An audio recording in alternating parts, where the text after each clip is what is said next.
Baik, Assalamualaikum warahmatullahi wabarakatuh. Perkenalkan, nama saya David Agung Pamungkas. Saya dari Prodi Bimbingan dan Konseling.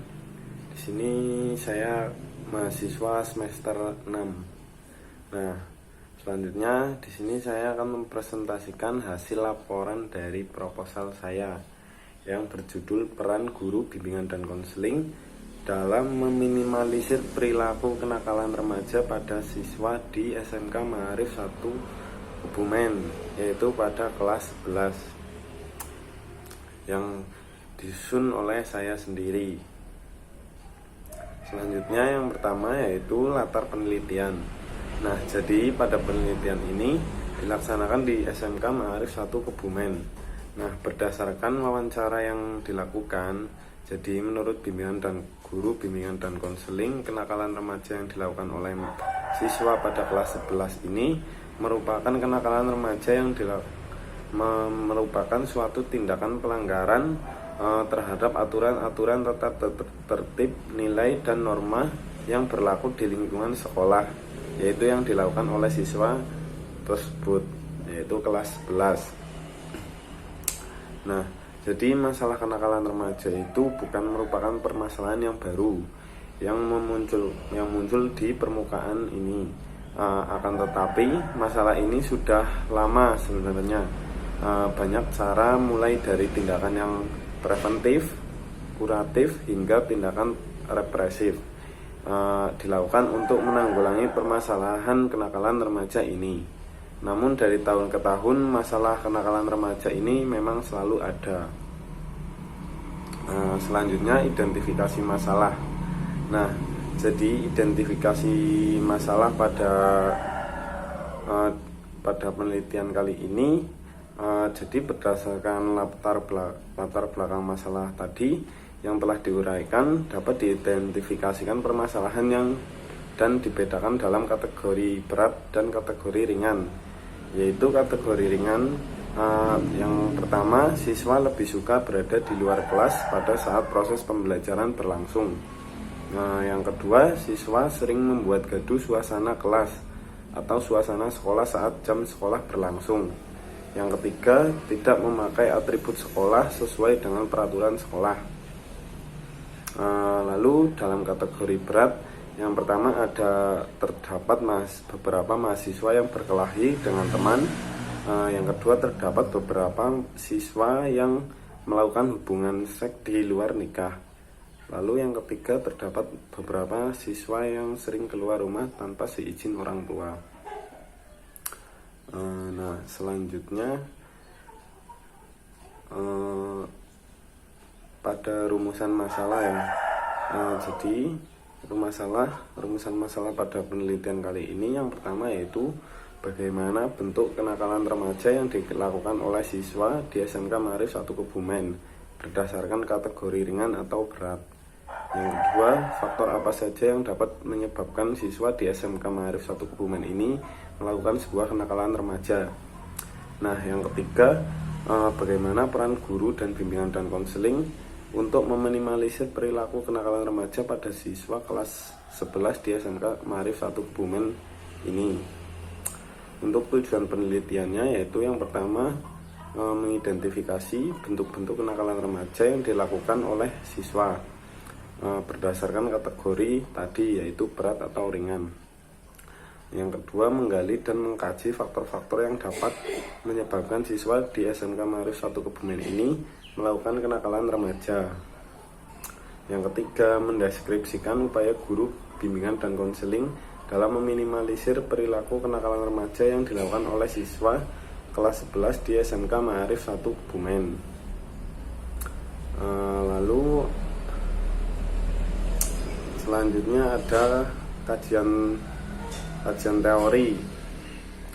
Jadi kenakalan remaja yang pertama, kenakalan remaja merupakan tindakan melanggar peraturan atau hukum yang dilakukan oleh anak yang berada pada masa remaja. Perilaku yang ditampilkan dapat bermacam-macam, mulai dari kenakalan ringan seperti membolos sekolah, melanggar peraturan-peraturan sekolah, hingga pelanggaran berat seperti vandalisme, perkelahian antar geng sekolah, atau menggunakan obat terlarang, dan seks bebas, dan masih banyak sebagainya.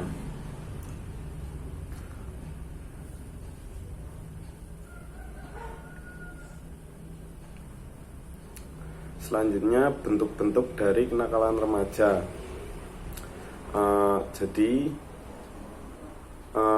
Secara umum Muhammad Al-Zuhali dalam Ad-Syafaat membagi wujud penyimpangan remaja itu menjadi 5 bagian, yaitu bentuk-bentuk kenakalan remaja pada remaja. Yaitu yang pertama ada penyimpangan moral. Nah, penyimpangan moral itu disebabkan oleh seseorang yang menimbulkan perilaku baik dan mulia lalu menggantinya dengan perbuatan yang buruk, seperti tidak mau tahu dengan lingkungan sekitarnya, mengikuti gaya dan model barat, tawuran dan nongkrong di pinggir jalan. Yang kedua yaitu ada penyimpangan berpikir.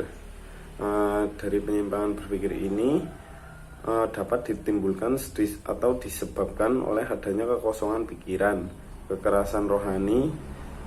Orang-orang yang menyimpang dalam berpikir akan senantiasa bingung terhadap serangan pemikiran yang dilakukan oleh pihak asing. Jadi dia juga fanatik, buta terhadap suku, bangsa, kelompok, profesi, dan kasta. Nah, dia selalu terbuai dengan hayalan dan hal-hal yang bersifat menyimpang atau jahat. Nah, untuk yang ketiga yaitu ada penyimpangan agama.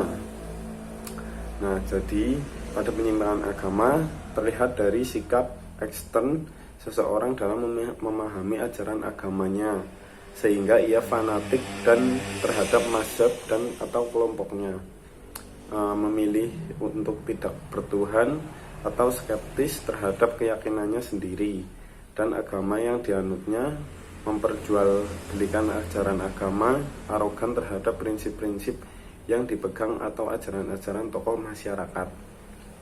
Lalu selanjutnya yang keempat yaitu penyimpangan sosial atau hukum.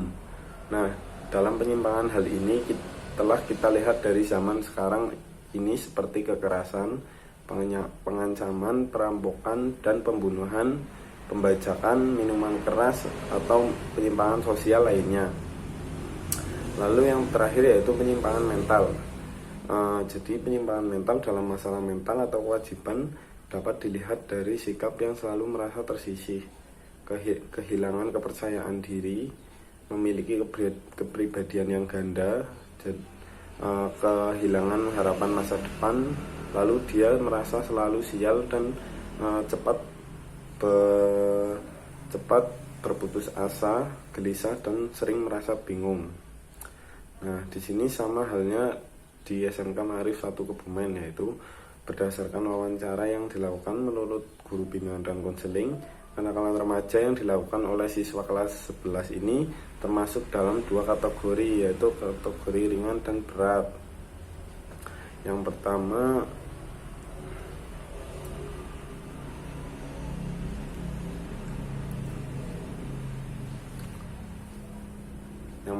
yaitu tadi siswa sering membolos atau siswa yang hiperaktif, sering membuat gaduh, dan tidak taat peraturan. Dan yang kategori beratnya yaitu berkelahi, melakukan hubungan seksual, terus keluyuran tanpa izin orang tua.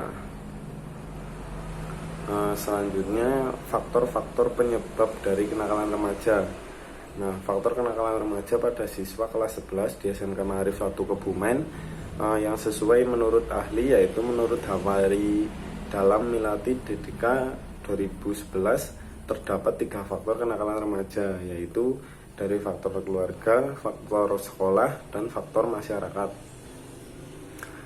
Dari faktor lingkungan keluarga ini, faktor yang menyebabkan siswa melakukan kenakalan remaja yaitu keluarga yang tidak utuh seperti broken home dan lain-lain, kesibukan orang tua sehingga kurang komunikasi dan kebersamaan antara orang tua dan remaja. Nah, hubungan interpersonal keluarga yang tidak baik, substitusi ungkapan kasih sayang orang tua dalam membentuk materi daripada kejiwaan psikologisnya, atau kurangnya kehidupan beragama dapat mempengaruhi remaja bertindak kenakalan. Selanjutnya lingkungan sekolah. Jadi pada lingkungan sekolah sarana dan prasarana yang kurang memadai, kuantitas dan kualitas guru yang tidak memadai, kuantitas dan kualitas non guru yang tidak memadai, kesejahteraan guru yang tidak memadai, kurikulum sekolah yang tidak konsisten, dan muatan agama atau budaya kerti yang kurang. Lokasi sekolah di daerah rawan dapat membuat remaja melakukan sebuah kenakalan. Selanjutnya lingkungan masyarakat. Jadi remaja yang memiliki lingkungan masyarakat yang kurang baik dan tinggi akan tingkat kenakalan remaja maupun tingkat kriminalitasnya akan beresiko untuk melakukan sebuah kenakalan remaja. Hal ini berdasarkan uraian di atas yang dapat disimpulkan bahwa faktor-faktor kenakalan remaja itu adalah identitas, kontrol diri, usia, jenis kelamin, harapan terhadap pendidikan, dan nilai-nilai di sekolahnya. Proses keluarga, pengaruh teman sebaya juga. Nah, jadi dalam penelitian ini dapat diambil konformitas teman sebaya sebagai variabel bebas yang berasal dari faktor eksternal, yaitu pengaruh teman sebaya. Nah, memiliki beberapa teman sebaya yang melakukan kenakalan remaja dapat meningkatkan remaja untuk menjadi nakal atau melakukan sebuah kenakalan remaja. Nah, jadi nanti remaja tersebut akan mengikuti kenakalan yang dilakukan oleh teman sebayanya. Selanjutnya peran guru bimbingan dan konseling. Jadi guru bimbingan dan konseling adalah guru yang mempunyai tugas, tanggung jawab, wewenang, dan hak secara penuh dalam kegiatan bimbingan dan konseling terhadap sejumlah peserta didik, tidak terkecuali peserta didik tunanetra yang secara fisik memiliki keterbatasan. Karena itu secara praktis peran guru bimbingan dan konseling di sekolah sangat dibutuhkan dalam rangka pengembangan karir atau kreativitas siswa.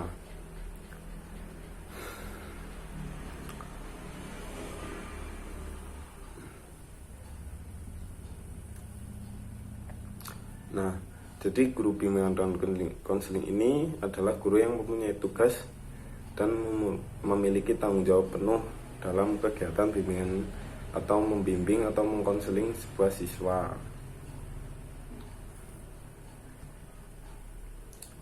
Selanjutnya yaitu faktor penghambat. Nah, di sini dalam pelaksanaan bimbingan dan konseling itu seringkali ditemui sebuah hambatan karena setiap apa yang dilakukan pasti memiliki hambatan, mau itu hambatan kecil atau hambatan yang besar, dan hambatan tersebut harus dicari jalan keluarnya agar pelaksanaan bimbingan dan konseling yang dilakukan oleh guru BK dapat berjalan dengan baik atau lancar. Nah, untuk lebih jelasnya dari kedua poin faktor penghambat jalannya proses bimbingan dan konseling ini, yaitu banyaknya siswa yang malas melakukan bimbingan. Yang kedua ada para siswa yang terkadang malu dan takut untuk mengungkapkan masalahnya, baik masalah pribadi maupun keluarga.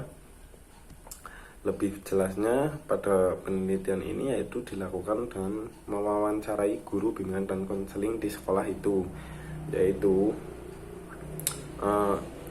faktor penghambatnya yaitu anak siswa kelas 11 di sekolah ini umumnya sedang asik-asiknya membentuk sebuah kepribadiannya, jadi agak keras kepala.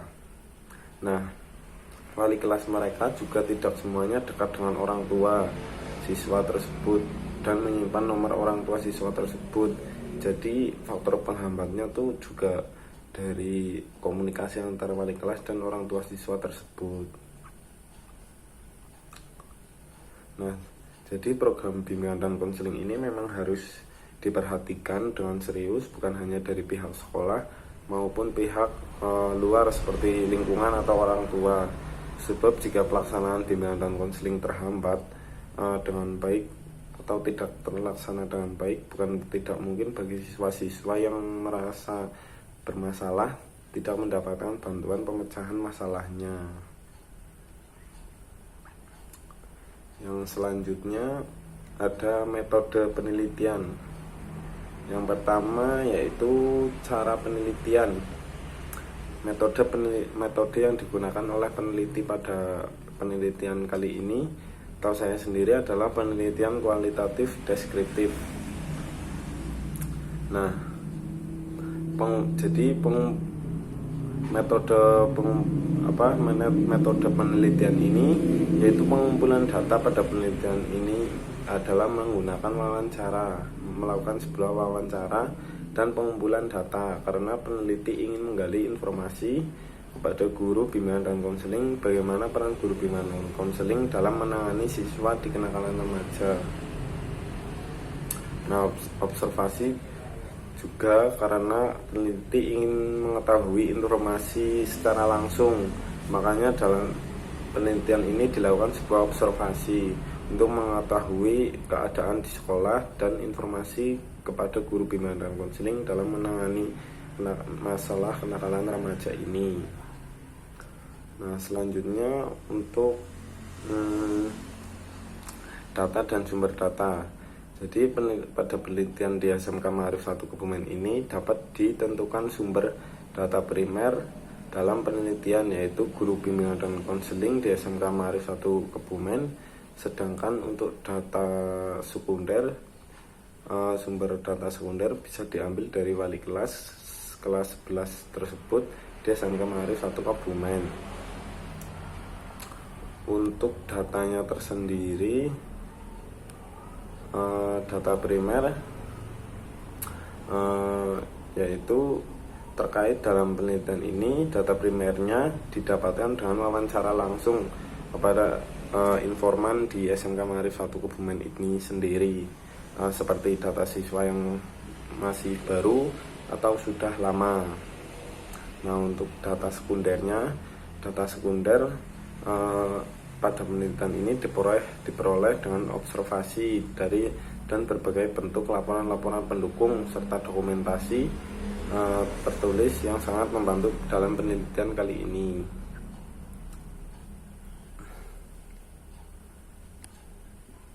Selanjutnya, instrumen penelitian. Untuk instrumen penelitian yang pertama ada observasi. Jadi metode ini merupakan pencatatan atau pengamatan secara sistematik terhadap fenomena-fenomena yang ada di SMK Ma'arif 1 Kebumen. Metode ini juga digunakan untuk dapat mendapatkan data baik fisik maupun yang tidak dapat diperoleh dengan cara interview. Untuk metode wawancara, pada penelitian ini peneliti cenderung banyak menggunakan wawancara tidak berstruktur, karena sebagai sumber data, guru bimbingan dan konseling di SMK Ma'arif 1 Kebumen ini pasti bisa memberikan kebebasan dan keluasan hati sehingga tidak ada suasana terikat yang menjadikan sumber tegang dalam memberikan jawaban. Yang ketiga, untuk metode dokumentasi. Dalam melaksanakan metode ini, peneliti benar-benar mendokumentasi benar-benar tertulis dokumen peraturan-peraturan di sekolah, notulen atau catatan harian di sekolah. Metode ini digunakan untuk mengambil sumber data dari guru bimbingan dan konseling di SMK Ma'arif 1 Kebumen ini. Nah, sekian, sudah selesai. Sekian presentasi yang dapat saya paparkan. Terima kasih. Kurang lebihnya saya mohon maaf. Wassalamualaikum warahmatullahi wabarakatuh.